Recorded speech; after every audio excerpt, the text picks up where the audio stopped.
And we are back again. Again. I like being able to do the again. Oh yeah. That's oh yeah, those four-parters, man, they're fucking I like Yeah. them. I like So when you them. do when you do the Zoom Pro, does that changes? So it's like unlimited or how's that work? Yeah, so you can get into doing the Zoom Pro. And that's what Nick does. And then he'll talk to you for whatever, like, well, you did it, right? You know, like, and then he Yeah. goes back and he edits through it, and it seems like a lot of work to me, not to sound fucking lazy, but that is what it No. is. So that first one that I did with Josh, it popped up on the screen, and I was like, fuck. Like we wanted to put in a whole ton of time, and now we're gonna get cut off. And then I was like, you know what? That's gonna be good because Yeah. it's a 30-minute part. You can come back to it. If you don't like this part, jump to the next one, right? Like the conversation flows in such a way that you can pick it up kind of anywhere.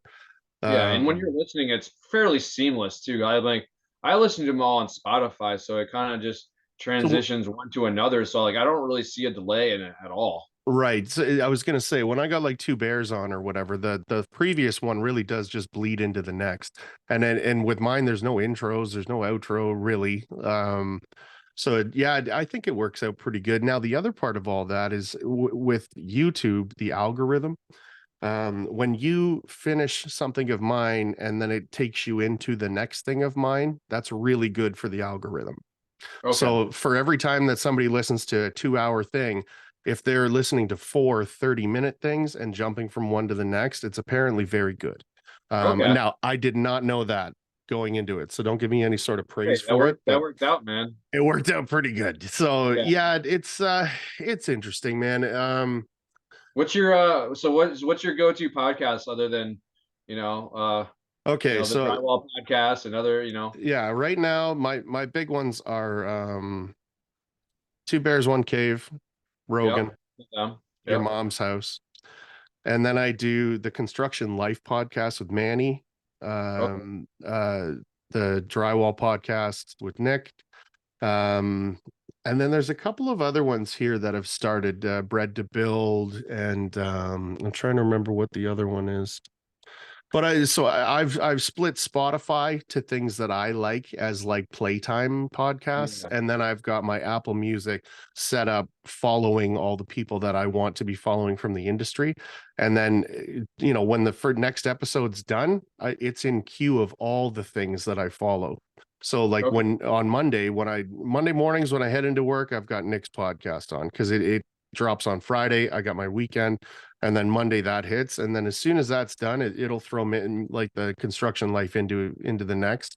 Okay. Short of that, that's enough for me. I Yeah. do audiobooks. Yeah, me too. I saw what you mentioned one audiobook. Forgot who you were talking. I don't know if you were talking to Cam or someone, but it was one audiobook that you mentioned that you were listening to that very piqued my interest, but then I kind of forgot about The Four Agreements, probably.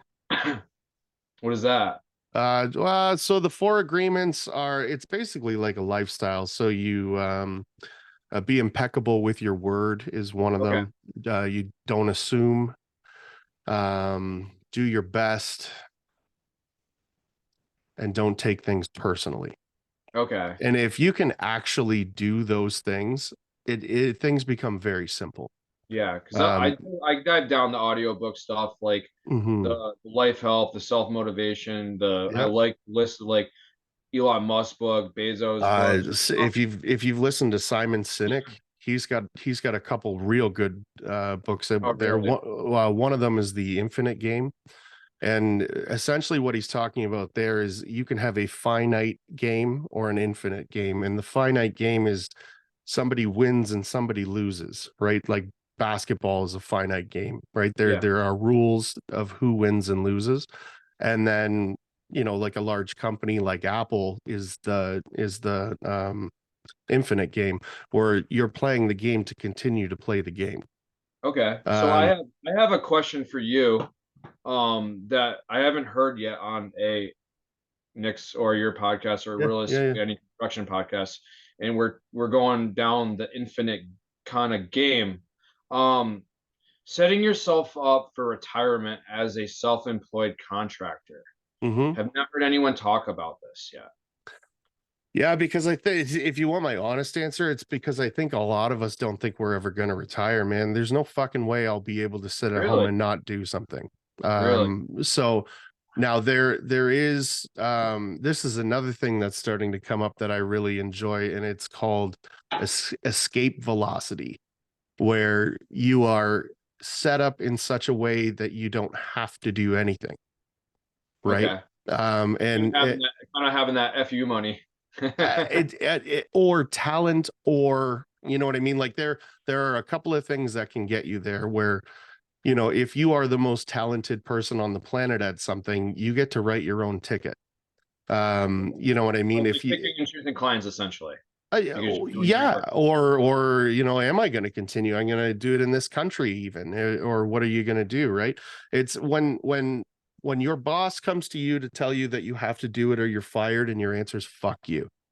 Yeah. That to me is what I'm talking about, and I'm there. I can pick and choose. On a regular basis, I get headhunters calling me to try and pay me another 50% of what I make, and I that contract works a big number. Yeah. Okay. So But you don't think you're retiring ever? no. Why? So Is it a monetary I thing or is am it I more of a enjoy lifestyle it. thing? I enjoy it Okay. way too much, right? So now, am I going to be framing and boarding and taping when I'm 70? Probably not, but I'll definitely be a consultant, Or or be in the I'll trades in some sense as far as own a some avenue. company, or whatever. Yeah, right. Or I'll be teaching, or I'll be Okay. something like sitting down and relaxing is I'm not very good at it. I feel like it's wasted time. I'm the type of guy that's very hard on himself. So if I'm Okay. relaxing, there's this voice in the back of my head going like, what are you celebrating? What is it that you're so fucking, Dude, I you feel know? we're thinking the same thoughts here because Yeah. that's like how I am. I cannot sit still. Yeah. If I'm not getting I don't like being like at home a lot of times. Hmm. I like being with my family, but when I'm home, Yes. it's life priorities. Yeah. I got this project, I got that project, I got to do the lawn, I got to do this, and I kind of create my own problems because I'm very passionate and I love doing projects and doing changing stuff. Like when my wife says, "Hey, you got to paint the powder room downstairs," I go, "Yeah, that's me gutting the entire bathroom, starting from scratch and throwing fresco Yeah. harmony on the walls. That's my plan, anyways. Yeah. That's my Yeah. first fresco job that I want to put on. But I have to get to the point in life where I have that time. I'm already got 1,000 projects going. Yeah. Um, Yeah, but so that there is this part there where like you're saying, you're all wound up and stuff. Yep. It's there is a hobby aspect to retiring that I fully do understand. Like as things start to ramp down, I'm still going to be in the gym every day. Okay. I will have some sort of a physical hobby that I'm going to do. I don't know if it's going to be jujitsu or what it's going to Okay. be. But I think all of those, like when you're creating your own issues, Yep. as soon as I start having that feeling, I take a real good look at what difficult things I did this week. And typically if I'm wound up over shit, I've not done anything difficult. So Okay. I'm in my head, right? Yeah. Yeah. So when you're in your head, you are creating your own stresses. When you are like doing difficult shit all the time, it's exhausting, Yeah. mentally exhausting. I feel And like I exhaust myself. I'm on the route to my own evils, and I yeah, create a lot of my own stresses and problems. And just because it's in my nature to create, you know, too much work, take on too yeah. much work because I It say wa- yes to everything, I just was because. just about to bring that up, and it's like when you're saying this to me, I'm not overly shocked that that's what's going on over there, because you are the yep, yep, yep, Yeah. and Well, whatever we I have a term. I have a time frame. Like I don't see myself having to work past 50. yeah. So my like life goal or whatever was to hit six figures, and we did that last year. So now I've Okay. got to reinvent everything. What is it that I want now? Because it's not really money anymore. No. To be honest, Freedom. it's a lot Ability to more do what you time. want. Yeah. Yeah. Um and with what you're doing, it sounds like these are things that you typically find in a 1 or 2 year guy. where they are making a name for themselves in the community. You're pushing boundaries. How much can I fucking work? What Yeah. can I juggle? Like, what am I capable of doing? Once you've figured out where you're at, you then need to switch things up of, now we know what we're capable of doing. Let's start getting specific as to what we do. And, taking every job and making a little bit here and there, or taking very few jobs and really charging, or finding the right customers. Like, do you do any work with designers? All right. So yes, I have in the past. I had a company, they called me patchwork, skim ceiling. Hey, Yeah. can you frame this wall? Hey, can you trim this? Hey, can you do fireplace surrounds? Yeah. Can you do this? The guy won't lay the granite for the hearth. Can you rebuild this brick little hearth area? Okay. Can you Hmm. do a herringbone reclaimed wood accent wall? Yes, I can do anything. Yeah. And I did. Yeah. And I'll send you some pictures of that too, because that was like kind of a cool one. It was That on a sounds lake, and dope. I did a herringbone, and I'm like, I already drew it up how exactly it was going to go down, and I hired my buddy for the day, gave him $500, come with me. He's a carpenter Hmm. doing high end work in most avenues, and Yep. he's like, I don't know how to do this. I'm like, I'm a drywall finisher. I already figured this out. We're Yeah. doing it like this, and it came out to a T. Yeah. So I It's do all, work for designers, and that was my I would like to push some of that fresco stuff yeah, on the designers, because that's like exactly why I'm no asking. one knows about accent walls and colored, like everyone thinks plaster is white plaster over Yeah. lath or steel or whatever it is. No one know, like people think plaster is that. They don't think of it as an accent wall or this and that. When people think of accents wall here, it's shiplap, shiplap, Yeah. shiplap, shiplap, shiplap, you know? And I'll tell you why. Because if you're sitting in a room, any room, with anyone that kind of knows what's going on, and you start talking about doing colored accent walls, their first answer is that's too expensive. They don't even know what you're talking about yet. They just know that, Yeah. one, it's either outside of their realm of what they're comfortable with, so they need the first fucking thing to throw at you. Which typically with auto tools is, oh, you got to clean it. Yeah. Okay, right? Like, because you don't know That's what you're. my gripe. That's my gripe right there, because with the auto tools is the cleaning, and that was Oh, my buddy, you don't need to clean them. You throw them in a fucking garbage bag.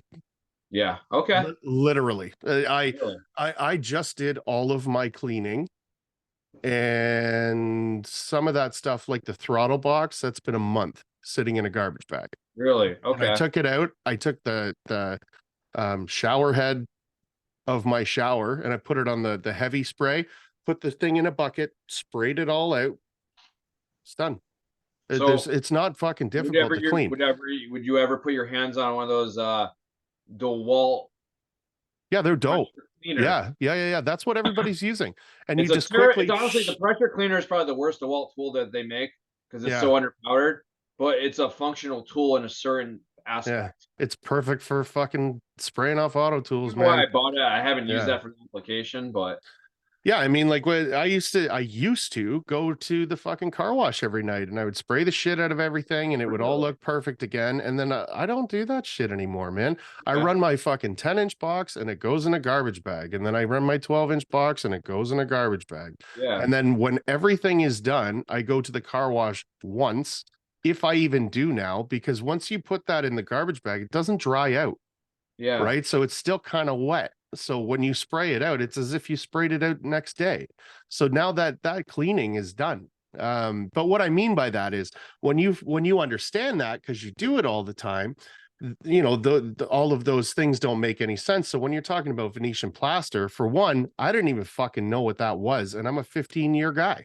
yeah. I'd never seen it. I don't know how to applicate. If somebody went, here, give you $1 million to do this properly on a wall, I'd go, okay, You'd figure it I'll out give though. it a try. Yeah, but I Sure. Why don't didn't know. it? You never know So till you know. You know, that's right. you got to So figure it out. when you're going and talking about like accent walls, of course it's fucking shoe mold that they're putting on angles on the wall and shooting it up so it has a little bit of depth to it or whatever. But that's, in my opinion, just fucking lazy. if Yeah. if you look down my profile there, we just did a ceiling in the guy's house that owns the company I do the contract work for, and we built everything down in a grid, 8 inches, and then did um like crown molding within the box. So you've Okay. got this hexagon that comes up into this crown molding that comes up into a darker color. So it really gives you this depth. That to me is how a carpenter would fucking make an accent wall. This like putting up little sticks of shit and then painting it Oh, because it's not oh fucking my God. flat I can't even. anymore. It's trash. Like, and now great. It looks great. Everybody likes it. Everything should have its own way. I'm not talking down about it. But when you're talking about custom walls or accent walls, that's exactly what people think about. A company like Fresco, I think it's $20 a bottle or something. Oh my God. Well, that's it. That's why I It's contacted nothing. Nick initially, because I was putting that stuff on that was thousand Yeah, dollars a bucket. $1,000 a ball. I would have fucking fallen over. But then again, the regular plaster was still $100 a bag, and that does 100 square feet. And to Yeah, do the full finish, you need 202 bags. So yeah, it's $200 for 100 square feet. You know, right, right, But right. that's why I was like, that is amazing product. And I started following Nick like back on Insta, like probably back in 2017 when I first hopped on there, because it was just like I follow you, you follow me, back Yeah, and forth, and then I kind of fell off the wagon for 5 years, and then tried to hop back on it, and I'm just trying to. I'd be like, I would love to do that. I mean, I wanted to do that Italian plaster in this basement right here. I wanted to do just like pine board shiplap style with a little yep. ledge on top, and then the top 3-4 feet do some sort of like dark plaster, because I love the dark on the natural tone woods with a clear coat on some pine boards or something. Hmm. Oh, And don't get me wrong about that other stuff. Anything artistic is artistic, right? And typically, if I look at it, it's been painted well, it's been laid out well, it's aesthetically nice. I enjoy it. I don't ever look at something and go, that looks like shit unless it does. But I mean, if I were to pitch a custom wall on somebody, it wouldn't be fucking shoe mold, you know? I Yeah, mean, I've seen some crazy stuff recently where it was just like one accent wall was just vertical 1x2s in different lengths, and that was their accent wall. And I'm like, yeah, are you serious? yeah, That looks like scrap material on a wall. yeah. Someone paid for that? I'm like, Well, whoa. Manny's fucking podcast studio kind of has that, and it's like it's a dark on a and then light wood, and it looks like a voice through on like a whatever. Like, do you know what I mean? Where you've got all the equalizer bars. Oh yeah, yeah, That's kind yeah. of what it looks Well, like like, a and soundproof. Yeah, I know. Because I've been it looking at that stuff, because looks I did dope. all these ceiling speakers, Yeah, and then I got to build speaker boxes. yeah. So I go online. I'm gonna build it with probably 3/4. I'm probably gonna do quiet rock or some sort of stuff on the exterior. And I Mm-hmm. ordered that sound batting. Sorry, on the inside. Mm-hmm. But as I was searching for that stuff, I saw all those sound dampening systems, Yeah. like kind of like what you're talking about. So is that like a multi-purpose thing? Is that like an accent wall, but also a sound dampening thing, or is it No, no, no, no. He's just it's just for aesthetics and it looks good. It's like a okay? wood accent or whatever. Yeah, I don't know, man. That's why I talk about the designer stuff because they pay really well. Like the custom carpentry stuff, shout out to JT Custom Carpentry. He is in with a designer and the work that she does is fantastic. And they'll go, we want a pergola. And she goes, okay. And here's the 7 pergolas that we do. And it goes from like a meh pergola to like a Douglas fir where we notch in all the fucking everything all together. So it's, Okay, you know what I mean? And it looks yeah. bomb. But he puts out, I think it's his charge last year was like 1,200 a day labor per person Oh, really? because that's the kind of, you got to figure out what you want to do. And there are drywall jobs like that where it's like you have to come in, do 1,000% job. Nothing can be fucked. There are timelines that you got to be stuck to. Yeah, uh, it all comes down to what you want to do. But I mean, I think if you're already feeling that anxiety and stuff and you're getting home, like when you're at home, you feel like you should be working 24 hours a day. You need to start being a little more picky with the jobs you're taking, in my opinion, yeah. Well, I mean, like because your for work example, last speaks for last year, itself. Yeah. last year I was like, 7 hours. Like most of the last period of time that I've been on my own, Yeah. it's been 6, 7 hours. Some days 10. Yeah. But this year, I'm like getting up, leaving the house at 6:30. I'm getting home at 4 or 5 every day. Yeah. Just because it's the workload that's coming in. So Yeah. I have to source other help. Like I have a guy starting tomorrow. Yeah. First time, like I said, I found him. I'm meeting him on the job site at 7:30. Don't know him, never met him. Gonna try him out on a flood cut job that I taped this morning. Which See is what he can do. fucking terrifying that you're gonna, you know what I mean? You have no idea who this guy is, what he does. But You're then gonna I spend text my hanger and I'm like, hey, do you know any finishers? And he texts me. I'm like, I need a finisher. He texts me a guy. I'm like, I already have this guy's number. I call him. He tells me 4 weeks out every time I call him. I yeah. just bid on a That job that that he means bid he's a good finisher. on, and his prices were his. I was like, it was a bathroom, 3/4 of a bathroom because there was a shower system already pre-installed, and then skim coating, a couple walls, and I was in at 25. He came in at 4. It was a friend of mine, so I'm like, Mhm. how am I going to call this sub who's 1,500 more than my contract price, Yeah. expecting to get, it doesn't. If I'm going to hire people to break even, then I might as well not take the job. Or you hire people to break even and you get your 30% on the business end of it. Sometimes you do that. Oh yeah, but But so the breaking way even period is a waste of time, the literally. way I never break even. Yeah. I always So the way I do it is because like I think I was trying to get into this before a little bit, but I kind of strayed.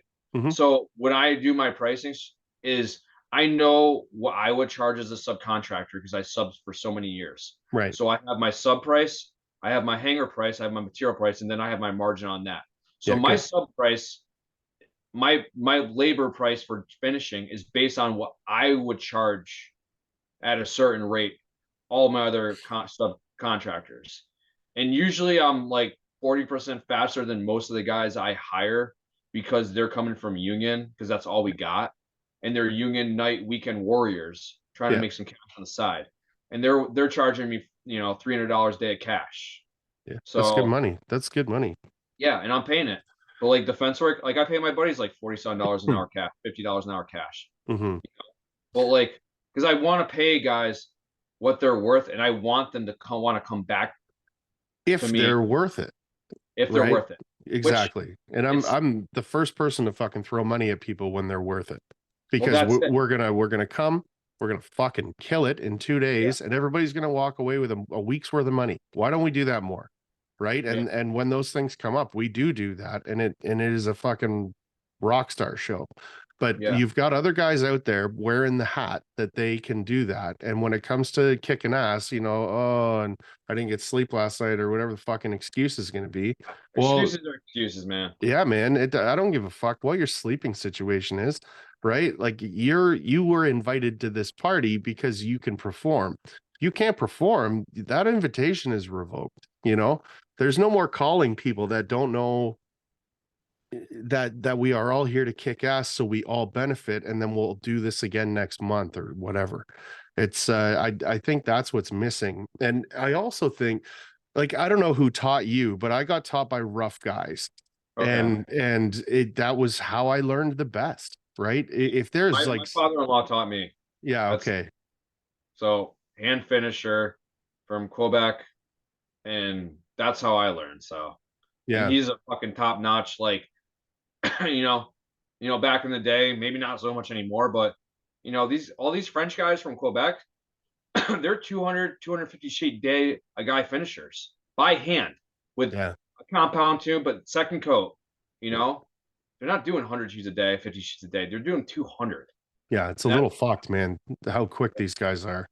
oh, it's crazy. Like my wife's uncle who taught me, like kind of like I started with the sander and this and that, dude, he would do like 300 sheets a day in a 10-hour day by hand by himself, dude. Like that does not exist anymore. Everyone, and that was prior. Like I know auto tools, Ames tools, all that stuff's been around, but like these guys learned starting in the like 70s, 80s, man, and they were pushing themselves. You know? Yeah, I mean, if anybody that watches me frame things I can keep a conversation with somebody while I do it because it's just second nature. I just Okay. know where things go. I know where things have to be. I typically I'm not marking things. I'm just snipping it with my snips. Like it, you know what I mean? Same with when I'm boarding. I don't have a fucking pencil. I have my X-Acto, right? And Yeah. if I've got to notch something or mark it, I mark it with the fucking knife, Well, that's right? it. Why You why like, am I gonna pull out a pencil to fucking pull out my knife and all this shit? You have to it's just muscle memory of what to do, right?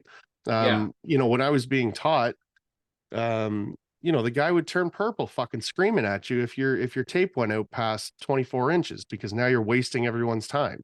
Like it just it's things like that no one's going to learn because no one's going to be fucking screaming at you if you do it.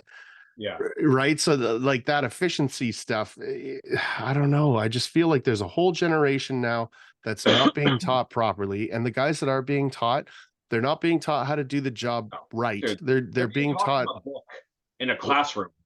Like, Well, even that. I mean, the I'm guys here, on like, site.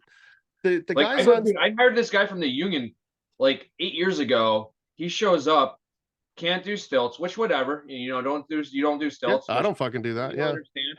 But he also doesn't know how to do anything Yeah. because he's literally learning how to do drywall in a classroom. Yeah. Why is he in a? I mean, I guess OSHA books, whatever. You gotta learn some stuff, but get out in the field Yeah. and work.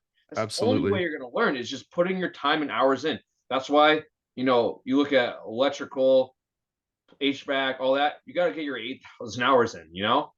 You know. But that makes sense to me because there's a lot of code that comes with it. There's a lot of physical understanding of how things work. Like there is a lot of technical aspects to that. Framing, drywalling, and taping there is not a whole lot of fucking Yeah. technical things going on. There are, if you want to dive into like the amount of glue in your compound and like, Okay. how to do this and how to do that. There are technical things to do, but it's nothing like Yeah. understanding fluid dynamics for air The movement and shit practicalities like that. kind of go out the window when there's 1,000 different variables as far Yeah, as, like you said, like the mud comes in every different way from different yeah, distributors, depending on where it sat.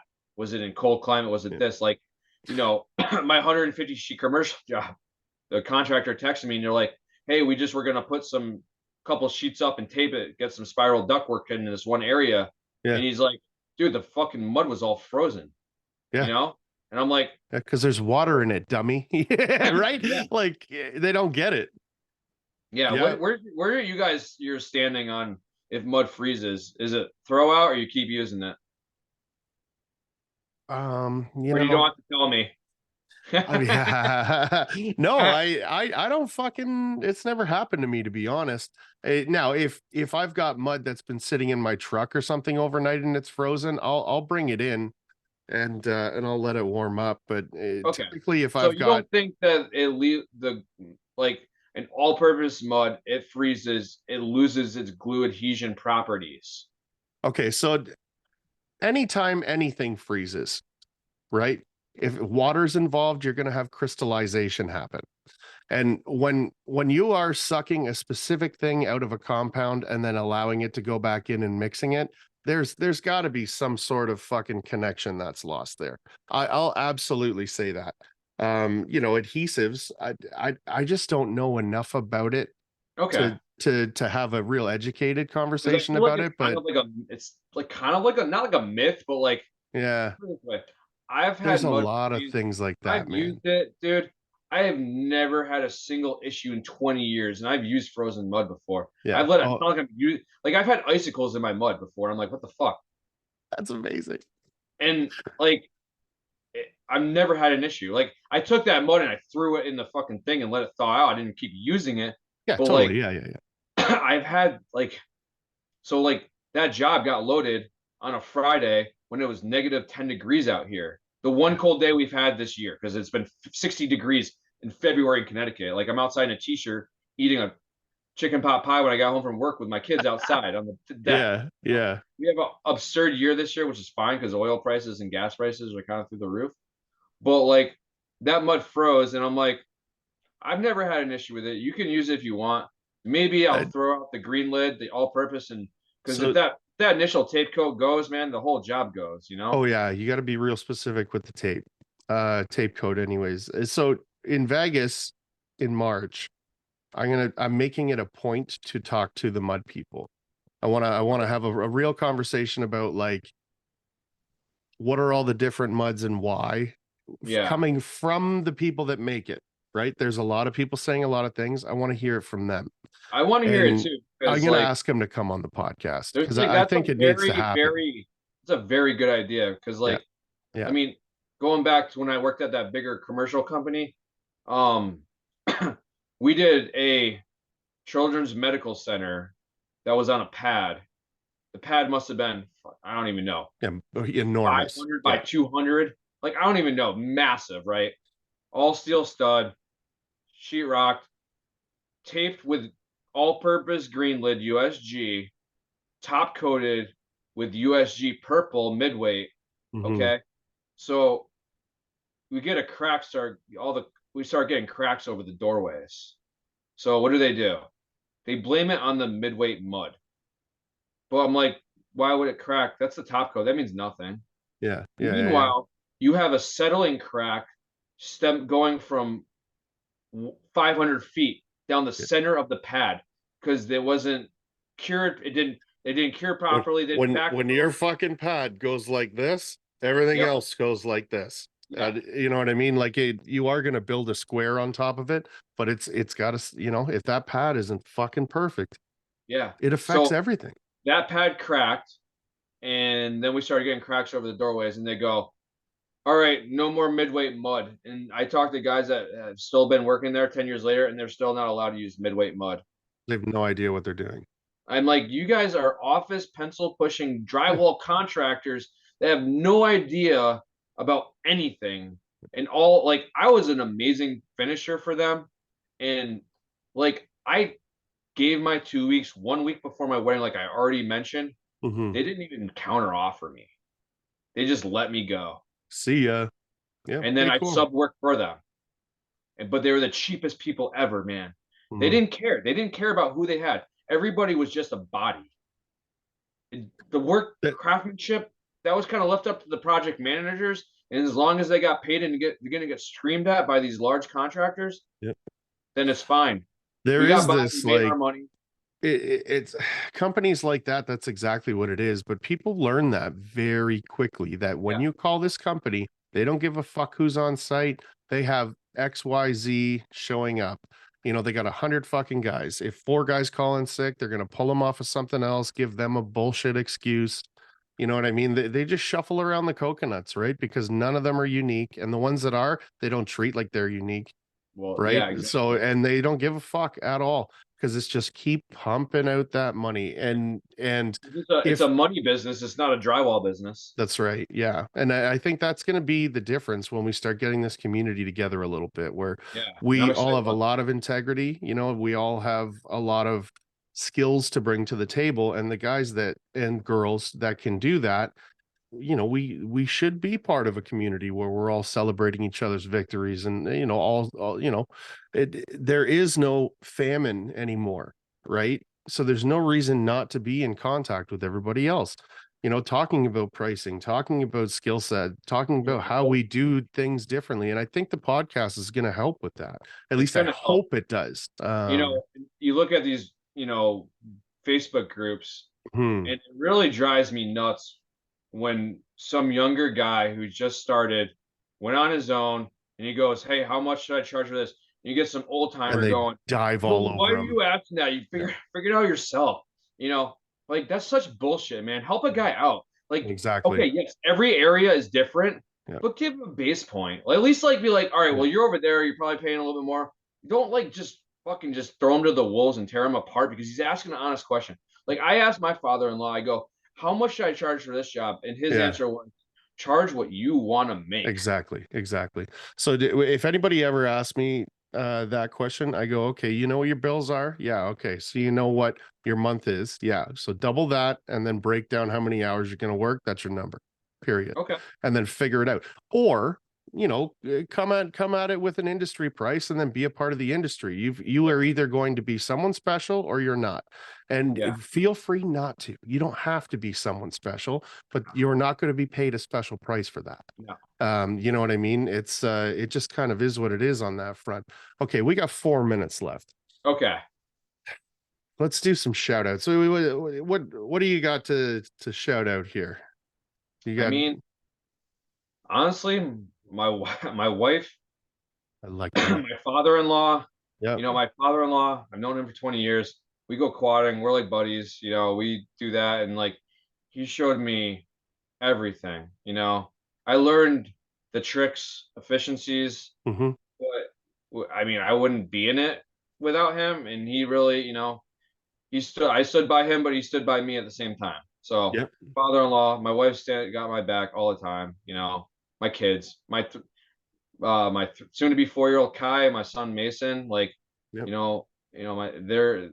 my youngest Kai, all he does is he wants to do drywall. He's got tape. They both had taping knives in their hands, putting compound on walls already. That's dope. 4 and 7. I just like he cried because he wanted to go to work with me today. I said I don't have a car seat in my van. Yeah. So Yeah. those are my shout outs. Where can we find you? I mean, not really many places. I mean, I got a Mills Drywall on Instagram, Yep. Mills Drywall on Facebook. Not sure if there's other Mills Drywalls out there, but Hmm. mine's the one with the logo with a taping knife and a hammer, crisscross, black and white. So We're talking about Facebook groups. That Drywall Mentors group that I'm a part of now, they're really the only one that I'm interested in now. I was in the rest of them for fucking a week and I'm yeah, out. it's But discouraging, isn't it? these, It's not like but these Instagram, guys right? aren't, right? So I'm gonna look you up on Facebook and I'll add you to it. It's a Okay. very healthy group. Yeah, Um, that's good. I like that because I don't like the tearing and people apart. yeah, it doesn't Typical rattle your social media. cage. And then if somebody starts doing that, typically everybody speaks up a little bit. So okay, man. Well, that's fucking awesome. I'm super happy to have had you on the podcast. What else? What other podcasts have you been on? Just Nick's? Just Nick's, man. Like this Okay, was kind of yeah. this just So, happened. And, like, I reached out to you because honestly, I like that network. yep. I'm not gonna get any work out of it. I don't care about that. But Yeah, I it's the like to community. network with drywall finishers, hangers, people alike. I like to see their methods. I have 5K I gotta go spend on a Predator tactical set that I want to do any day. I don't know where to buy it from. I'm open to ideas. CSR. Buy it from CSR? CSR. Yeah, CSR. Okay. I yeah. get my I'll I send you a get link to the that too. brand spongeback foam sandpaper from their Amazon site, Yeah, but yeah. I got 5K to spend on that because I got to figure out the auto tools. So All right, dope. And then the other part of that is, now that we're all kind of connected, when you're stuck on something, fucking reach out. Somebody's gonna answer. yeah, well And that's somebody will have the answer. So, they. all right, brother, that was an absolute pleasure. Yeah, definitely awesome talking to you, man. All right, be humble, treat everyone the same, and do your fucking job.